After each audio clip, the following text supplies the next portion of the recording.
Hi everyone, I'm Divyanshu Singh Arya from College Dunia.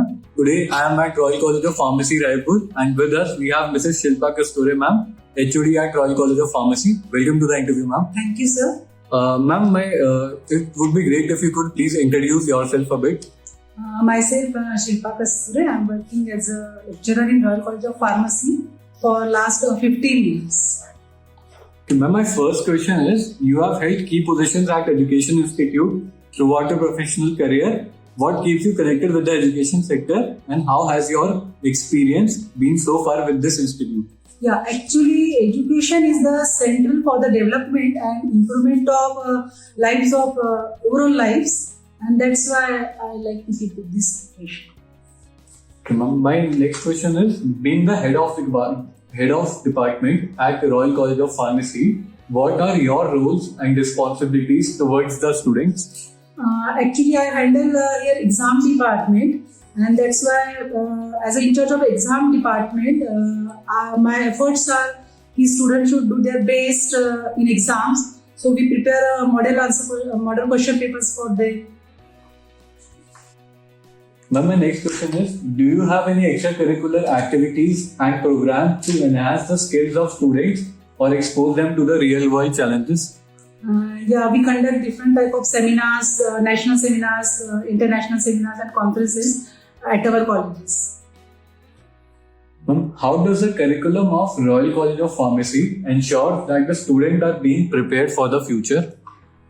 Actually हम यहाँ पे students को केवल जो जितना उनके सिलेबस में है यही सब नहीं पढ़ाते हैं, तो उसके बाहर जाके भी उनको किस तरीके से टैकल करना चाहिए. जैसे हमारा जो प्रोफेशन है हेल्थ रिलेटेड है, तो यहाँ से जो बच्चे निकलते हैं जनरली मार्केटिंग में जाते हैं, कुछ लोग इंडस्ट्रीज में जाते हैं, कुछ मेडिकल शॉप्स में भी रहते हैं, तो किस तरीके से उनको मेडिकल शॉप में अगर प्रिस्क्रिप्शंस आते हैं तो कैसे उनको हैंडल करना चाहिए, या आगे जाके अगर वो कभी इंडस्ट्री में जाते हैं तो वहाँ पे उनको किस तरीके से वर्क करना चाहिए.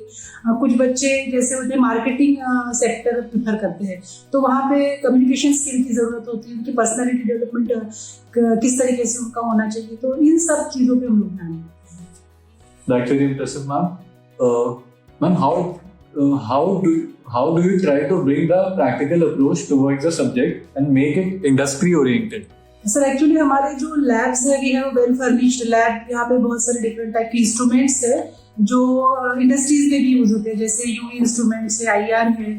तो हम यहाँ पे बच्चों को प्रैक्टिकली भी ट्रेन करते हैं ताकि आगे चल के अगर कुछ बच्चे इंडस्ट्री जाना प्रीफर करते हैं तो वहाँ पे उनको कोई दिक्कत नहीं आती. Ma'am, what would you like people to know about your institute that they may not know? Sir यहाँ पे हम लोग केवल बच्चों को एजुकेशनल नॉलेज ही नहीं देते हैं. जब बच्चे यहाँ से पढ़ के बाहर निकलते हैं तो जैसे अभी कॉन्स्टेंटली जो फ्यूचर है वो कॉन्स्टेंटली चेंज होते जाता है, तो हम जो चैलेंजेस उनको बाहर फेस करने हैं उनके लिए भी हम यहाँ पे उनको रेडी करते हैं. Ma'am, what are the interventional approaches you bring in apart from curriculum to teach and train the students? Sir यहाँ पे हम बच्चों को इंडस्ट्रियल ट्रेनिंग में ले जाते हैं. जैसे अभी तो कोविड की वजह से 2 साल से हम लोग नहीं लेके गए हैं, लेकिन इसके पहले इंडस्ट्रियल ट्रेनिंग में बच्चों को लेके जाया जाता था. जैसे बद्दी में लेके गए थे, और फिर वहाँ पे उनको 1-2 दिन में इंडस्ट्रियल विजिट करा के वहाँ पे जो भी ऑपरेशंस होते हैं इंडस्ट्रीज में उन सबसे aware.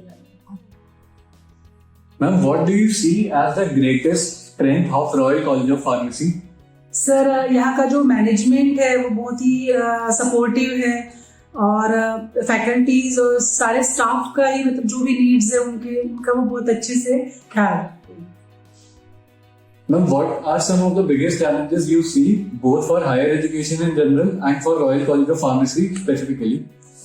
As far as higher education is concerned, जो एजुकेशन मॉडल्स बने हुए हैं इसको लाइफ लॉन्ग लर्निंग इसमें रिफ्लेक्ट होना चाहिए.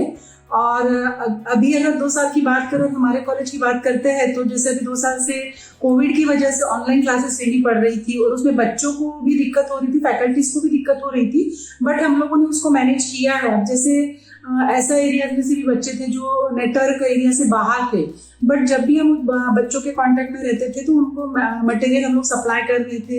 इसके अलावा फीस को अगर देखते तो हायर एजुकेशन में फीस काफ़ी ज़्यादा होती है, बट हमारे यहाँ पे हम बच्चों को उसमें स्कॉलरशिप या दिस और दैट हम उसको मैनेज करके, ऐसा नहीं है कि कोई बच्चा पढ़ना चाह रहा है हम उसको टोटली रिजेक्ट कर दें।